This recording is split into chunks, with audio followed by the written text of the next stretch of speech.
Asanteni sana. Tafadhali tunaweza keti chini. Asanteni sana. Baba wetu Askofu Joshua Kimuyu na viongozi wa kanisa, ndugu viongozi wenzangu, gavana wetu, CS, wabunge, MCS, ndugu wa Kristo, watu wa Kibraham, jambo. Bwana Yesu asifiwe. God is good and all the time. Asanteni sana. Kwanza mimi nataka nimshukuru Mungu kwa kutupatia nafasi hii tufike hapa leo katika ibada ya maombi katika kanisa letu la AIC hapa Kibera. Nataka niseme ya kwamba ni mara yangu ya kwanza kufika katika kanisa hii, na nimekuwa nikitamani sana kwa sababu ya historia ya kanisa hii, waanzilishi wa kanisa hii, marafiki zetu waliotutangulia, lakini sijapata nafasi ya kufika hapa. Leo ni historia ya kwamba Mungu ameniwezesha nifike hapa. Asante sana kwa kutukaribisha. Asante sana askofu kwa kutenenea neno la Mungu. Na kwenu waumini wa Kristo wa hapa, asanteni sana kwa kutukaribisha. Mimi nitasema kwa kifupi kwa sababu ndugu zangu hawa walionena mbele yangu wameongea kwa kirefu. Na vile wewe askofu ni kiongozi ya wale wachungaji na pastors, mimi pia ndio kiongozi ya hawa. Gavana, MCA, hawa hii ni jeshi yangu pia. Na kama kuna mahali wamekosea, wakulaumiwa ni mimi, kwa sababu ndio timu yangu. Mimi nataka niwashukuru sana,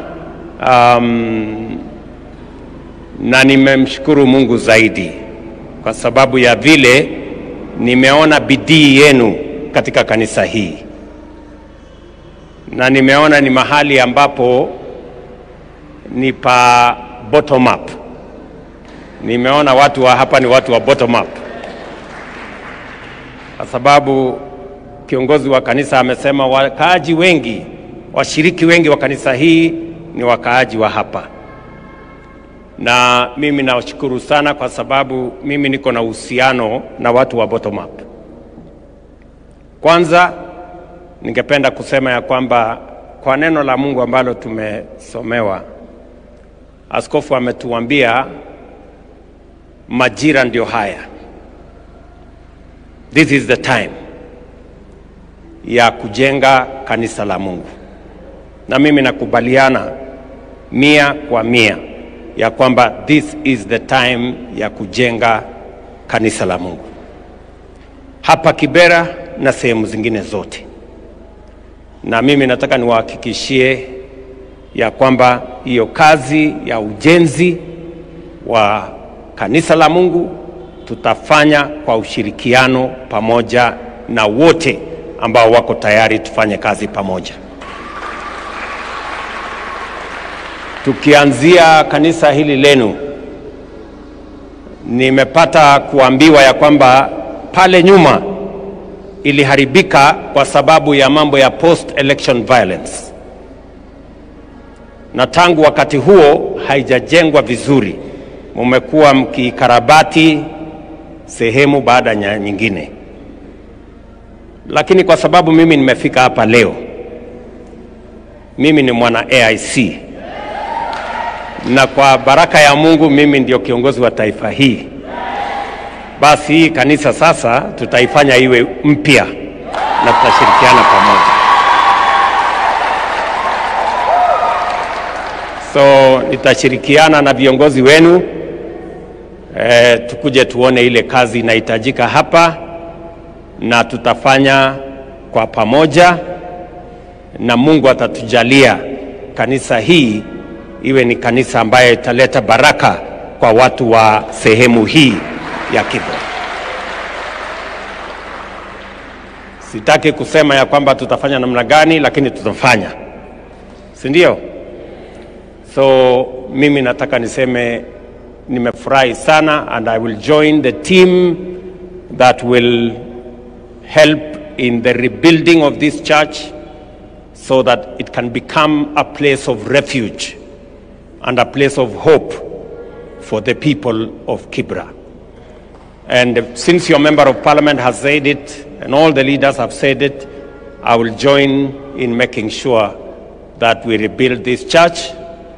Vile vile mumenieleza ya kwamba hii barabara ya Fort Jesus ambayo inakuja mpaka hapa na kuelekea pale mbele inawasumbua mara nyingi, haipitiki. Pia hiyo barabara serikali ya Kenya tutawajengea. Na nimeambia waziri na nimeambia Director General Wakura ya kwamba nitarudi hapa baada ya miezi mitatu. Mimi nataka hiyo barabara iwe imekamilika, na Mungu atatujalia iwe hivyo. Nakumbuka nilienda kanisa ingine Catholic Church kule Soweto, na ile barabara nilitumia ilikuwa imeharibika sana, na ilikuwa nafikiri Novemba ama Oktoba mwaka uliopita, na niliwaeleza wakirudi kutoka Christmas watakuta hiyo barabara imetengenezeka ama imetengenezwa, na ilikuwa hivyo. So hata hii yenu, I will make sure that it is rebuilt and the road is made in such a manner that it can serve the people of this area. Vile mumeambiwa, sio barabara hii yenu peke yake. City yetu ya Nairobi tuko na mpango na city yetu. Nimeketi chini na governor na viongozi na wabunge wa sehemu hii, na tumesema hii city ya Nairobi, kwa sababu ndio sura ya Kenya, lazima tuiweke katika hali ambayo itatuletea heshima kama taifa. Ndio sababu tunajenga madarasa zaidi, watoto wa Nairobi hasa wale wanaishi katika vitongoji zetu wapate nafasi ya kusoma. Vile vile tumeongeza maji, tumekamilisha program ya Northern Collector Tunnel. Wakati wa uchaguzi I committed myself that we are going to make sure that we complete that project to add more water to Nairobi. We have now completed it. There is now more water to Nairobi. We are building more schools, more classrooms in Nairobi. I've given another 2.1 billion shillings to improve barabara za mji wetu wa Nairobi, na vile vile tuko na mradi mkubwa wa kusafisha Nairobi River. Pale tuko na vijana zaidi ya 20,000, tutawaongeza wafike 50,000 so that we can make the city of Nairobi look like a city. Isiwe ni mahali pachafu, isiwe ni mahali pa sewage. So we are also working on Nairobi River to clean it up. Isiwe ni sewage, iwe ni mahali ambapo maisha itakuwa ya sawasawa. Na vile vile niliwaeleza hii Nairobi City, 60% ya citizens wanaoishi katika Nairobi hii wanaishi katika slums, and it is not right. Na ndio sababu pia tumeweka mpango mkubwa wa affordable housing, social housing na zile manyumba zingine. Muliona juzi awamu yetu ya kwanza pale Mukuru, pia hapa Lang'ata na Kibra. Nilikuwa hapa juzi. In this area we are already developing 4,600 housing units. Awamu ya pili ambayo tayari nimeanzisha tuko na nyumba 15,000. Awamu ya tatu ambayo itaanza hivi karibuni, tulimaliza enumeration, actually tutamaliza by Monday enumeration ya wale wananchi ambao watatupatia mahali pa kujenga hizo manyumba. Tutakamilisha na tutaongeza nyumba zingine 10,000. Hii sehemu yenu hapa peke yake tutajenga nyumba 26,000 mpya, ambayo itapatia nafasi wananchi wa sehemu hii walioishi katika vitongoji ambazo hazifai waweze kuishi makao mazuri, na ni commitment yangu kwamba we are going to transform not just the city of Nairobi but our nation in Kenya. Nairobi kwa ujumla, we have already committed to build 60,000 housing units as phase 1, zikiwemo zenu hapa 26,000, and we will continue to work together. Mimi nataka tu niwahakikishie hii city yetu ya Nairobi, barabara nimewaambia vile tutajenga, mashule vile tunajenga madarasa mapya, maji vile tumeongeza mambo ya maji ambayo yanakuja katika Nairobi City, manyumba vile tunajenga na wananchi wa hapa wataishi katika makao yanayofaa, na vile vile matatizo ya stima ambayo saa zingine inatuletea mikasa ya moto, pia illegal connections. Mumesikia chairman wetu wa budget amesema tumeweka pesa ya kwanza milioni 500 ya kuhakikisha ya kwamba illegal connections tunaziondoa ambazo zinatuletea sisi mikasa, so that we have proper connections of power that do not result in unnecessary fires in the city of Nairobi. Kwa hivyo hiyo kazi tumeweka pesa sehemu hizo zote as part of lifting the city of Nairobi and making every citizen count in this city. Na ni katika program yetu ya kuinua Kenya hii na kuinua mji wetu. Mimi nataka tu niwahakikishie hivi, mimi kama kiongozi wa taifa hii, kwa neema ya Mungu na kwa kura za wananchi wa taifa letu, mimi mission yangu ni mambo mawili ya muhimu.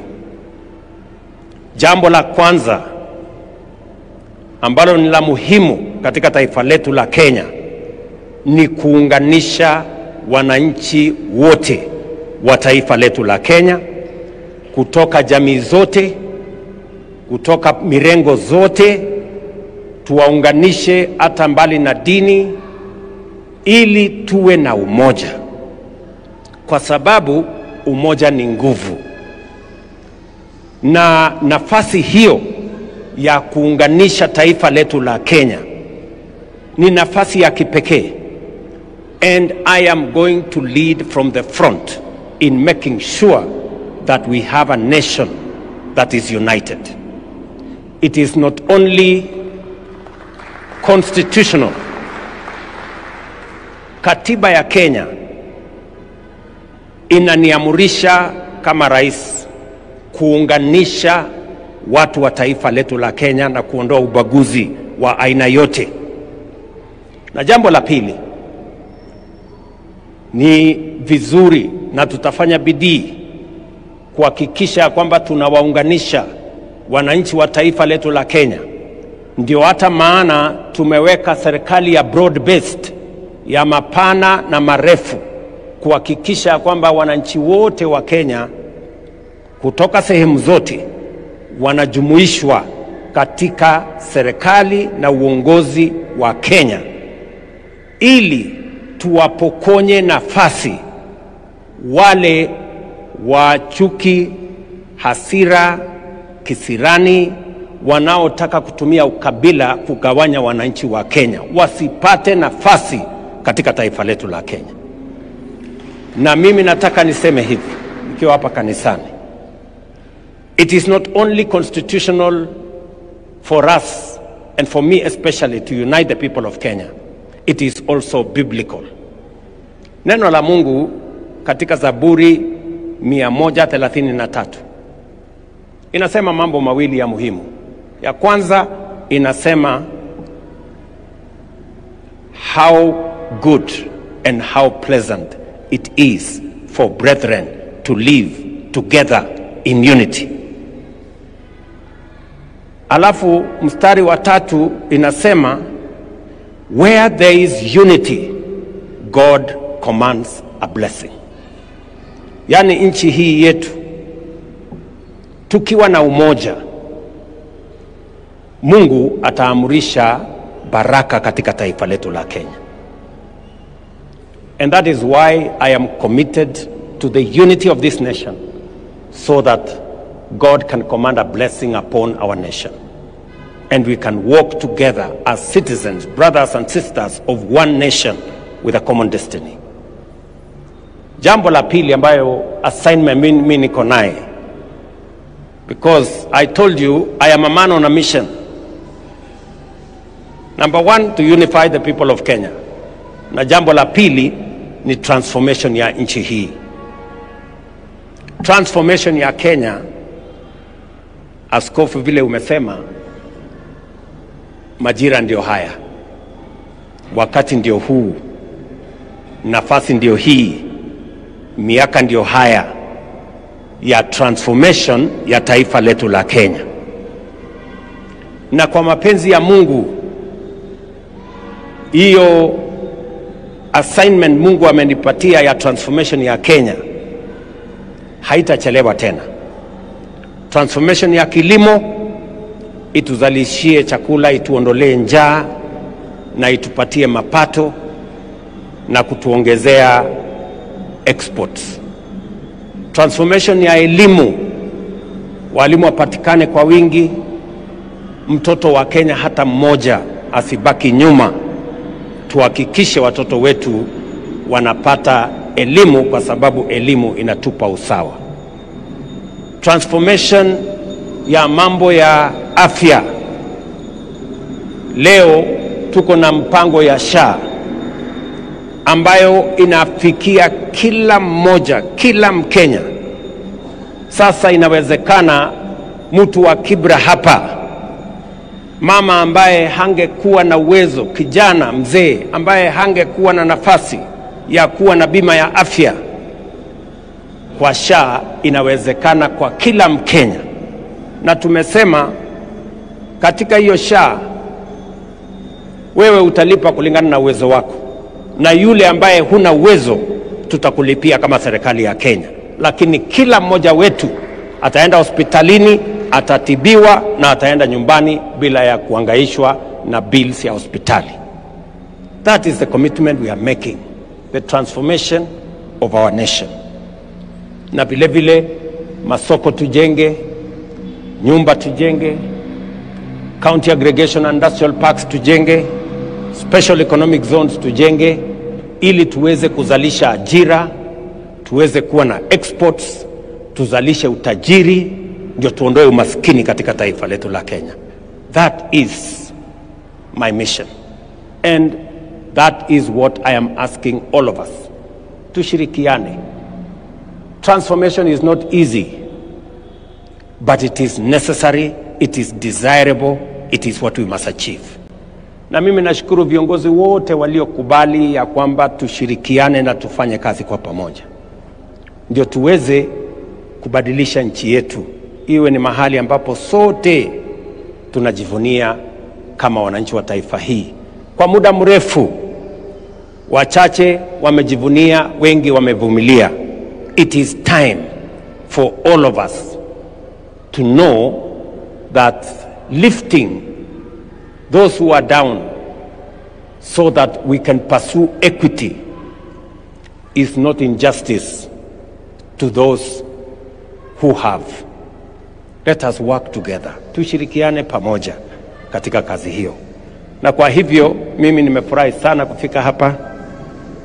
Asanteni sana kwa kutuombea sisi tulio na nafasi ya kuongoza ama nafasi ya uongozi, kutoka MCS wetu, wabunge, sote ndio tuwe na umoja, Kenya hii iweze kwenda mbele. Hapa mlipata msiba juzi, jana kwa mkia jana, na nasema poleni sana kwa wenzenu wa kijiji hii mliowapoteza. Tutapitia huko tuseme pole zetu na kuwahakikishia ya kwamba msaada wa serikali utakuwa kamili. Tulikuwa na shida kule Kamkunji, tulikuwa na shida Mathare, tukaongea na Mheshimiwa Oluoch, tukaongeza Mheshimiwa Yusuf, na huyu waziri ako na amri ya kutosha kuhakikisha kwamba kila Mkenya anashughulikiwa mahali alipo, na kwa sababu naona ni mtu wako na urefu wa kiasi, hawezi kupata kutizama kwamba kila mahali imefikiwa. Kwa hivyo asanteni sana, nimefurahi sana kufika hapa AIC Kibera. Poleni nimechelewa, ningekuwa nimefika hapa mapema, lakini I think God's timing is the best. So tumefika hapa.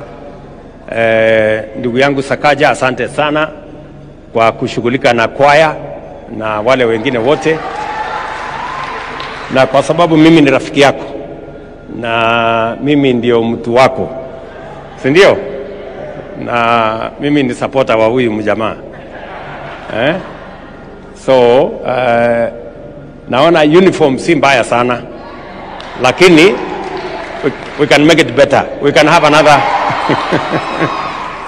we can have another pair of uniform.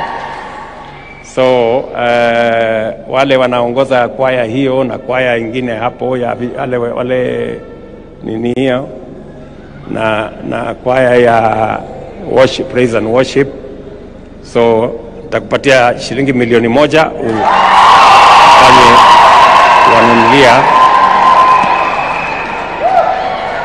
wanunulia uniform, another pair of uniform for these good people,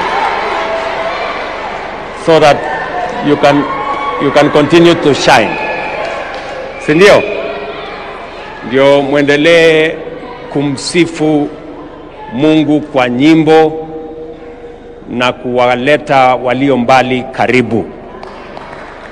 So otherwise mimi nasema asante sana, nimefurahi kufika hapa. Mambo yale mengine yote tutasidi na kushirikiana na viongozi wetu wa hapa Nairobi, na taifa letu la Kenya is a blessed nation. I just want to tell you, this is a great nation. It is a blessed nation, and I am confident this country is going places. Na kwa ushirikiano, kwa pamoja, kwa kufanya kazi, kwa kuelewana, na sote tutafaulu tukiwa pamoja. Asanteni sana kwa yale mnayofanya, asanteni kwa kuombea taifa letu la Kenya, na musijali na wale ambao wanaongea maneno mengi. Makelele yale yanaendelea hayajaanza sasa. Hata kule wakati Nehemia alikuwa anajenga Jericho, kulikuwa na watu wa makelele kama hawa. Walikuwa wanasema hii ukuta mnajenga hii haiwezi kufanyika, hata mbweha akirukia tu itaanguka. Ndio mmekuwa mkisikia wakiongea. So don't worry about those people. Let us not waste time focusing on people who have no plan, who have no agenda, and who have no vision. Let us focus, and I want to ask the people of Kenya, the leaders of Kenya, let us focus on the transformation of Kenya. It is happening. Our agriculture is being transformed. Our economy is undergoing transformation. Our education is undergoing transformation. Our health is undergoing transformation. Let us focus on that transformation, because that is what will determine a destiny that befits all of us. Let us ignore the naysayers. Let us ignore those who have nothing to offer to us except insults, name calling, and ethnicity. Let us focus on the future of the nation. And I am confident about the future of Kenya. Kenya is a great nation. Nobody should tell you anything less. Kwa hivyo asanteni sana, mubarikiwe sana, na nitarudi hapa tena. God bless you.